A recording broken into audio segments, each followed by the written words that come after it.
मैं स्वतंत्र हूं क्योंकि मैं भास्कर हूं। दैनिक भास्कर के नेशनल एडिटर LP पंत के एक लाइन के ट्वीट ने भास्कर समूह के इरादों को साफ कर दिया है। एक अन्य ट्वीट में दैनिक भास्कर ने कहा, सरकार सच्ची पत्रकारिता से डर गई है। उसने अपने ट्वीट में लिखा, सच्ची पत्रकारिता से डरी सरकार, गंगा में लाशों से लेकर कोरोना से मौतों के सही आंकड़े देश के सामने रखने वाले भास्कर ग्रुप पर सरकार की दबिश। आपको बता दें कि इनकम टैक्स डिपार्टमेंट ने गुरुवार सुबह देश के 2 मीडिया हाउस दैनिक भास्कर और भारत समाचार के दफ्तरों पर छापेमारी की। इन दोनों मीडिया हाउस ने सरकार की इस कार्रवाई का जोरदार विरोध किया। विपक्ष ने भी इन इनकम टैक्स छापों की कड़ी आलोचना की है। राजस्थान के मुख्यमंत्री अशोक गहलोत ने कहा है कि दैनिक भास्कर और भारत समाचार पर इनकम टैक्स रेट मीडिया की आवाज दबाने की खुल्लम खुल्ला कार्रवाई है। मोदी सरकार सच का एक दिन का भी बर्दाश्त नहीं कर सकती। बीजेपी की मानसिकता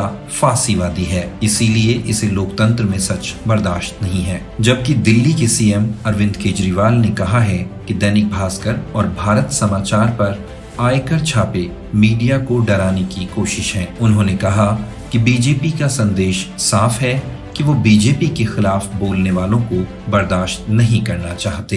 कांग्रेस नेता जयराम रमेश ने ट्वीट किया कि दैनिक भास्कर ने अपनी रिपोर्ट के जरिए मोदी सरकार की ओर से कोरोना के कुप्रबंधन पर खुलासा किया था। अब उसे इसकी कीमत चुकानी पड़ रही है। खबरों के मुताबिक दैनिक भास्कर ग्रुप के भोपाल, जयपुर, अहमदाबाद, नोएडा सहित देश के अलग अलग शहरों में मौजूद कई दफ्तरों पर रेड डाली गई है। दैनिक भास्कर ने कहा है कि कर्मचारियों के घरों पर भी छापे मारे गए, दफ्तरों में काम कर रहे लोगों के मोबाइल फोन ले लिए गए और उन्हें बाहर नहीं जाने दिया गया। दैनिक भास्कर ग्रुप के साथ ही UP based news channel Bharat Samachar के प्रमोटर और कर्मचारियों के ठिकानों पर भी छापे मारे गए हैं। आयकर अधिकारियों की टीम ने भारत समाचार के लखनऊ स्थित ऑफिस और संपादक के घर की तलाशी ली। भारत समाचार ने अपने ऑफिशियल ट्विटर हैंडल से ट्वीट कर बताया कि ग्रुप के editor in chief Brajesh Mishra, state head Virendra Singh और कुछ कर्मचारियों के घरों और चैनल के दफ्तर में छापे मारे गए। भारत समाचार की हालिया रिपोर्टिंग में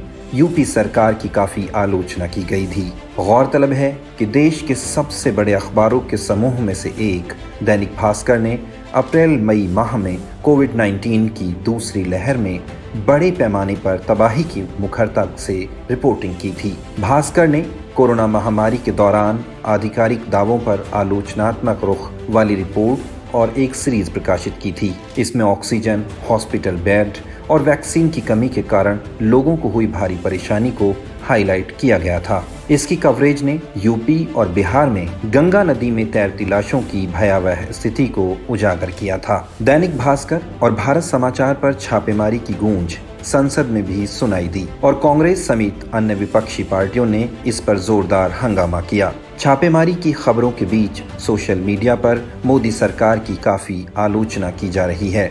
मोदी सरकार पर पहले से ही निष्पक्ष मीडिया संस्थानों और पत्रकारों की आवाज दबाने के आरोप लगते रहे हैं। ऐसे में इस कार्रवाई से एक बार फिर से मोदी सरकार की नीयत पर सवालिया निशान लगा है।